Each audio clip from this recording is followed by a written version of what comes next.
It's the new year, and many of us are probably taking the time to develop our New Year's resolutions.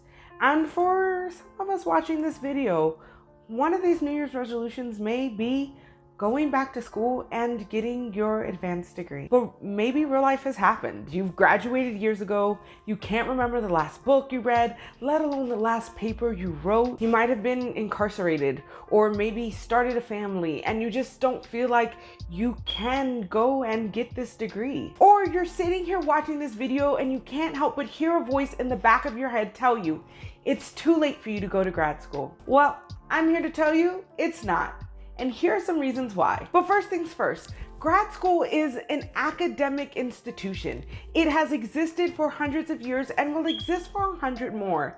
And while there are, of course, barriers and limitations and things that can make pursuing grad school difficult, if you are somebody who can think and has a desire to go to grad school, it is never too late for you to go to grad school. Now, I know, of course, hearing me say follow your dreams may not be enough convincing. And so here are some of the major or most common worries or concerns that I hear and why they shouldn't stop you from pursuing grad school. And I think the first thing we need to address is age. So many people fear that they don't belong in grad school because they're too old. When the hard facts of the matter is, more than half of all PhD students in the United States are over the age of 31. Not to mention, grad school is not really like undergrad, where social life, activities, clubs, and things like that are the center of your world. Grad school is a much more individualized and self-paced process, which means you're not going to feel that same pressure or discomfort within your classrooms when people are talking about things that you have long gotten over or phases in your life that you've moved through. In a PhD or a master's program, most people, because they are older and lived a little bit more life, are really focused on their academics and they're really focused about their graduate school progress. And so those types of cultural or social realities that can make us uncomfortable or feel like we don't belong are really just non-existent within the graduate school. Not to mention, because research is so self-paced, it really is about you and your progress. And so most, if not all, PhD programs are going to really be a space that are conducive to you and your values. Whereas in undergrad, a lot of students are trying to find themselves. Professors may see their students as kids or people who don't have guidance. In a graduate program, everybody is an adult and everybody is treated like an adult. And everybody presents themselves as an adult. So independent of how old you may be, you can carve a spot for you within whatever academic program you pursue, because grad school is a school for adults. And there is no kind of self-discovery phase in the same way that you would have when you were in your younger 20s trying to figure out life and going out to frat parties and, exploring the world. In this particular program, it's about your research, your experiences, and your values, which makes age really not that big of a deal. Which leads to the next biggest fear that I hear often is that you may have families or other responsibilities that you're very concerned about. And you aren't the only one in grad school that is going to have this reality. But again, because most people who are pursuing graduate school, especially a PhD, are older, many people come into PhD programs with families, with spouses, with, house payments and things like that. Now, I don't want to sit here and say it's going to be all butterflies and roses and super easy, because I don't want to mislead you. But I do want to say that if that is the reality or the circumstances that you are coming to grad school with, there are definitely resources, support groups, and communities that can help you work through those things. And I have a lot of videos about funding and finding balance and creating boundaries, but ultimately those become the most important things when trying to reprioritize and balance academia, family life, and your research, or moving through your research and your career goals. And so again, I don't want to sugarcoat it and make it seem like, oh, you can do it, no problem. Because it is about your personal circumstances, how supportive your spouse is, how supportive, your household is.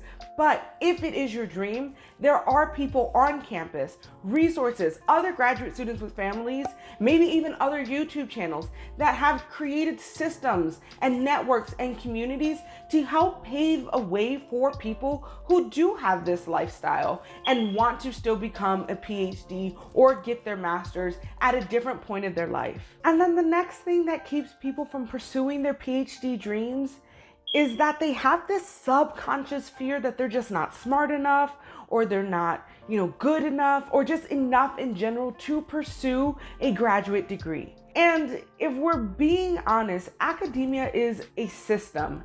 And historically, this system was constructed in such a way to keep certain people out and certain people in. And in fact, it was constructed specifically for wealthy white men that come from a long lineage of educated families. And so if you're somebody who deviates from this identity, even just a little bit, then the messaging and real life barriers that exist make getting into grad school and succeeding in grad school difficult. However, it does not make it impossible. Since the dawn of time, people have made a way and found a way.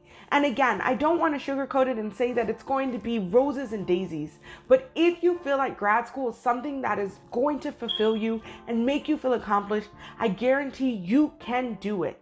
And there are a ton of resources out there that are free, like my YouTube channel, but also on campuses through other groups that can help guide you through this process. Not just the admissions process, but the academic process once you're in there as well. Or in other words, what I'm trying to say is, what's more powerful than these systemic barriers is that through community and resilience, you can still make it through your graduate process and make that process that much easier for the next person who shares your identity or your background or your circumstances. And you can also help make academia more accessible, more inclusive, and more prepared to house people who deviate from the original demographic. Also, I think it's so important to say that smart is a totally subjective term.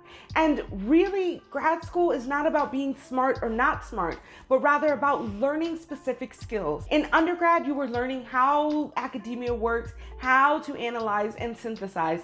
And in grad school, you are learning how to produce new knowledge.